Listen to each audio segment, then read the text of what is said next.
जय श्री कृष्णा। राधे राधे मित्रों, आज सुनेंगे दुर्योधन को क्यों मिला था यह भयंकर श्राप, इसलिए वह मारा गया। दुर्योधन की जिद, अहंकार और लालच ने लोगों को युद्ध की आग में झोंक दिया था, इसलिए दुर्योधन को महाभारत का खलनायक कहा जाता है। महाभारत की कथा में ऐसा प्रसंग भी आता है कि दुर्योधन ने काम पीड़ित होकर कुंवारी कन्याओं का अपहरण किया था। धूतकीरा में पांडवों के हार जाने पर जब दुर्योधन भारी सभा में द्रौपदी का अपमान कर रहा था, तब गंधारी ने भी इसका विरोध किया था, फिर भी दुर्योधन नहीं माना था।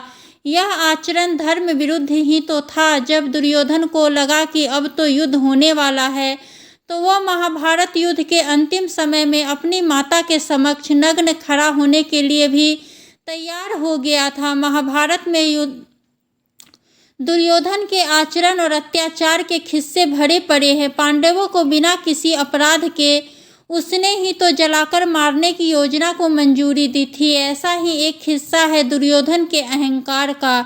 एक बार महर्षि मैत्रेय हस्तिनापुर पधारे। विश्राम के बाद धृतराष्ट्र ने पूछा, भगवान, वन में पांचों पांडव कुशल पूर्वक तो है ना? महर्षि ने कहा, वे कुशल हैं, लेकिन मैंने सुना है कि तुम्हारे पुत्रों ने पांडवों को जुए में धोखा से हराकर वन भेज दिया। ऐसा कहकर पीछे मुड़ते हुए उन्होंने दुर्योधन से कहा, तुम जानते हो पांडव कितने वीर और शक्तिशाली हैं? महर्षि की बात सुनकर दुर्योधन ने क्रोध में अपनी जांघ पर हाथ से ताल ठोक दी। दुर्योधन की यह उद्दंडता देखकर महर्षि को क्रोध आ गया और उन्होंने कहा, तू मेरा तिरस्कार करता है, मेरी बात को शांतिपूर्वक सुन नहीं सकता? जा उदंडी, जिस जंघा पर तू ताल ठोक रहा है, उस जंघा को भीम अपनी गदा से तोड़ देगा। बस यही श्राप दुर्योधन को ले डूबा। दुर्योधन की 3 गलतियां। भीम ने दुर्योधन की जंघा उतार दी थी। वह खून में लथपथ होकर रणभूमि पर गिरा हुआ था, बस कुछ ही समय में दम तोड़ने वाला था, लेकिन भूमि पर गिरे हुए ही उसने श्री कृष्ण की ओर देखते हुए अपने हाथ की 3 उंगलियों को बार बार उठाकर कुछ बताने का प्रयास किया। पीड़ा के कारण उसके मुंह से आवाज़ धीमी धीमी ही निकल रही थी। ऐसे में श्री कृष्ण उसके पास गए और कहने लगे कि क्या तुम कुछ कहना चाहते हो? तब उसने कहा कि उसने महाभारत के युद्ध के दौरान 3 गलतियां की है। इन्हीं गलतियों के कारण वह युद्ध नहीं जीत सका और उसका यह हाल हुआ है। यदि वह पहले ही इन गलतियों को पहचान लेता, तो आज जीत का ताज उसके सर पर होता।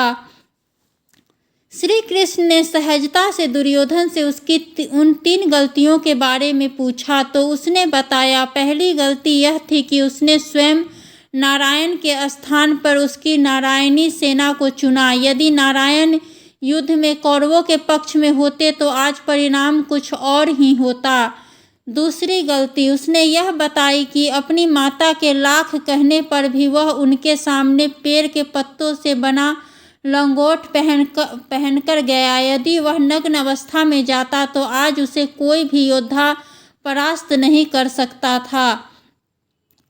तीसरी और अंतिम गलती उसने की थी, वो थी युद्ध में आखिर में जाने की भूल। यदि वह पहले ही जाता तो कई बातों को समझ सकता था और शायद उसके भाई और मित्रों की जान भी बच सकती थी। श्री कृष्ण ने विनम्रता से दुर्योधन की यह सारी बातें सुनी। फिर उन्होंने उससे कहा, तुम्हारी हार का मुख्य कारण तुम्हारा अधर्मी व्यवहार और अपनी ही कुलवधू का वस्त्र हरण करवाना था। तुमने स्वतः अपने कार्यों में अपना भाग्य लिखा। श्री कृष्ण के कहने का तात्पर्य यह था कि तुम अपनी इन 3 गलतियों के कारण नहीं हारे, बल्कि तुम अधर्मी हो इसलिए हारे। यह सुनकर दुर्योधन को अपनी असली गलती का